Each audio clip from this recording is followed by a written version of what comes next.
Hi, this is Dodger and you're watching my show. So I am almost all the way caught up with The Walking Dead and I am so excited. I thought for sure that the second season wasn't going to be as good as the first season because I knew they were making budget cuts and all of that sort of stuff. I am here to tell you right now, it's really good. I personally can't tell that there are budget cuts. Like, I forget about it all the time. And they still have those really long shots on zombie faces where you're just like, it's great, it's doing really good. I'm like halfway through the 4th episode right now, so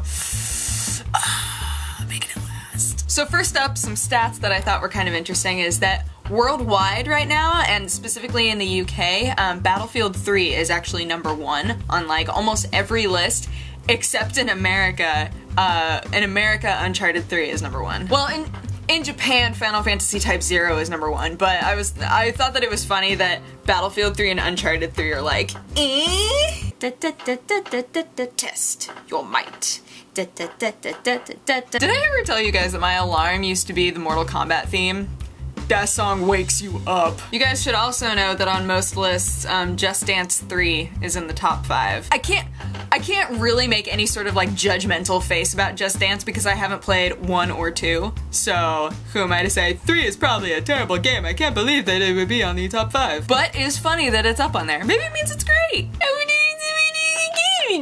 Another stat that I thought was really funny is that DC Universe Online has seen a 1000% growth in their subscription base. 1000%, that's so many! Apparently there have been a lot of glitches and issues with it since it switched over to free-to-play, but I'm sure that they're working on it, trying to fix it. It's inevitable that these sort of things are going to happen. Vegeta, what does the scouter say about the player base growth? I'm not gonna fill in that next line, I'm sure you guys can handle it. Lots of Mass Effect 3 leaks, by the way, specifically like internal story files, so they're encouraging people, please don't read them because it's going to ruin things that happen in the games. Apparently none of the stuff that's coming out like ruins the entire game or tells you what happens at the end or anything like that, but it does give away like some information that people shouldn't really know yet. So the stuff with the story files has happened before. That's not like a totally new thing, it's happened with other games. But also, there is a movie file that got leaked of the private beta and like 13 minutes of just a straight run through the game. Whoops! Apparently it contains like a few spoilers. Again, it's like they're light spoilers.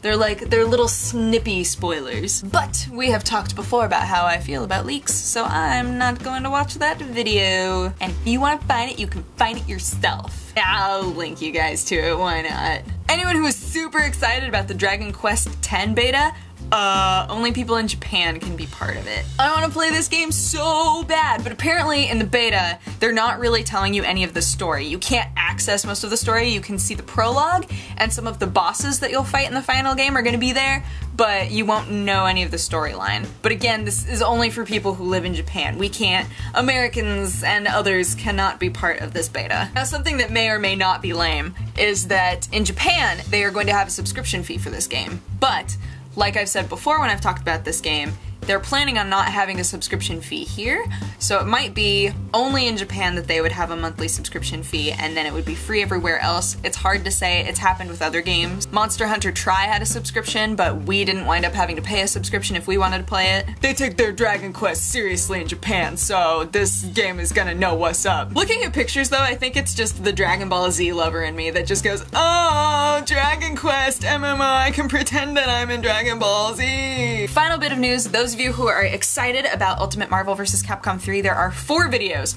4, that have come out that are basically like a character changelog. They talk about all of the characters that are already in the game and how they are being nerfed or helped in some way or different ways that you would have to control them. Obviously there are some characters that needed to be brought down a notch. Some characters needed to be bumped up a notch.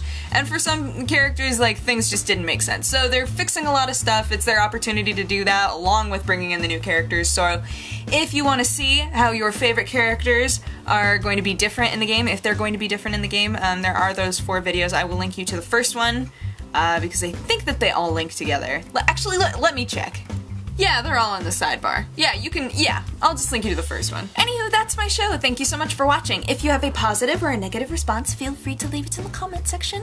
And if you'd like to have coffee with me, you can click wherever I put the annotation and it will take you there. But otherwise, I hope you guys had a great weekend. It's the beginning of the week. Let's try not to be all sad about it and like be excited and whatnot. But I hope that your week goes well and I will see you on Wednesday. Bye bye. Mwah. DVD見て。